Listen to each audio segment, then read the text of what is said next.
Intip harta kekayaan Gubernur Jatim Hovifah yang ruang kerjanya digeledah KPK, dikutip dari Detik Finance. Kamis, tanggal 22 Desember tahun 2022. Komisi Pemberantasan Korupsi, KPK, menggeledah kantor Gubernur Jatim Hovifah Indar Parawansa di Jalan Pahlawan, Surabaya.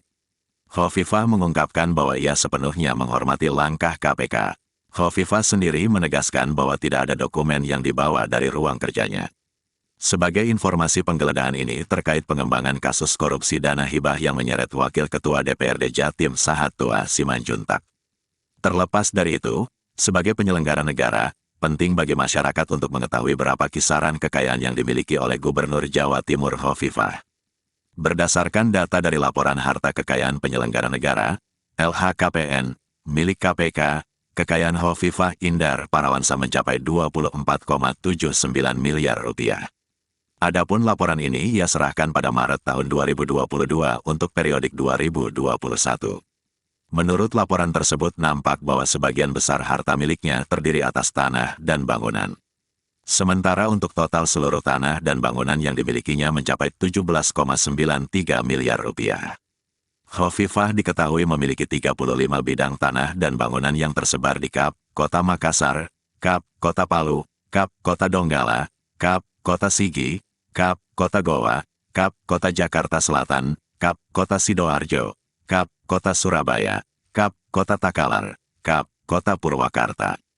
Mayoritas tanah dan bangunan yang dimilikinya merupakan hasil sendiri dan hanya sebagian kecil yang berupa warisan. Selain itu, Hovifah juga memiliki alat transportasi dan mesin berupa 2 unit mobil, yakni Toyota Kijang Innova dan Toyota Alphard dengan total mencapai 835 juta rupiah. Sementara itu dirinya tercatat memiliki harta bergerak lainnya sebesar 602 juta rupiah dan tidak memiliki surat berharga. Namun di luar itu Hovifah masih memiliki harta kekayaan berupa kas dan setara kas sebesar 5,42 miliar rupiah. Di sisi lain dirinya tercatat tidak memiliki utang dalam bentuk apapun.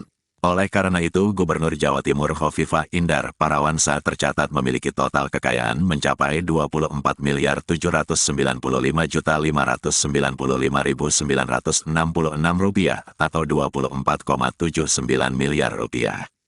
Sebagai informasi, saat ini penyidik KPK kembali melakukan penggeledahan di Surabaya terkait kasus suap ijon dana hibah yang menyeret Wakil Ketua DPRD Jatim Sahat-Tua Simanjuntak.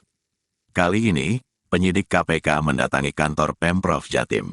Mereka menggeledah ruangan kerja Gubernur Jatim Hovifah Indar Parawansa, Wakil Gubernur Jatim Emil Elestianto Dardak, dan beberapa bawahannya. Selain itu, gedung Sekda Jatim ikut digeledah. Geledah ruang kerja, KPK buka peluang panggil Hovifah, Emil.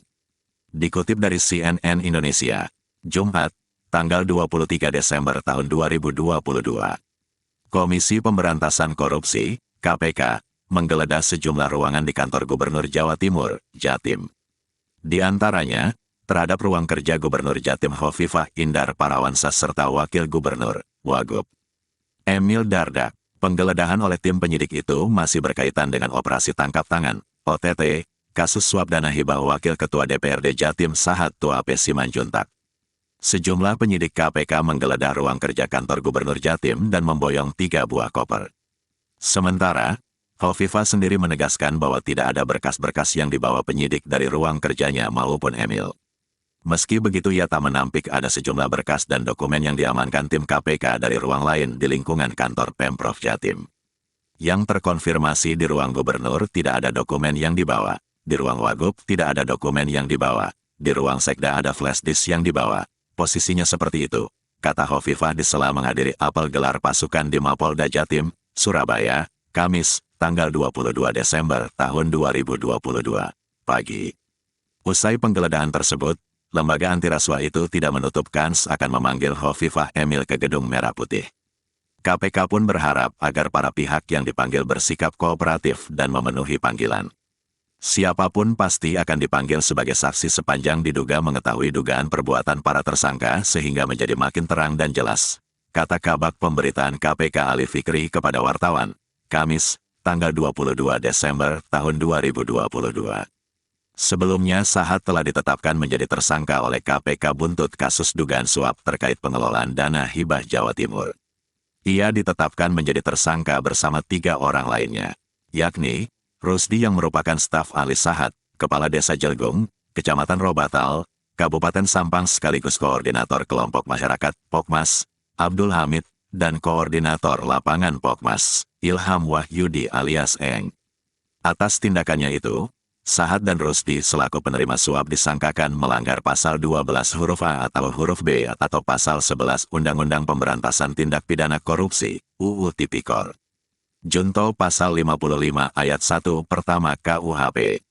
Sementara Abdul Hamid dan Eng selaku pemberi suap disangkakan melanggar pasal 5 ayat 1 huruf A atau B atau pasal 13 UU Tipikor junto pasal 55 ayat 1 pertama KUHP.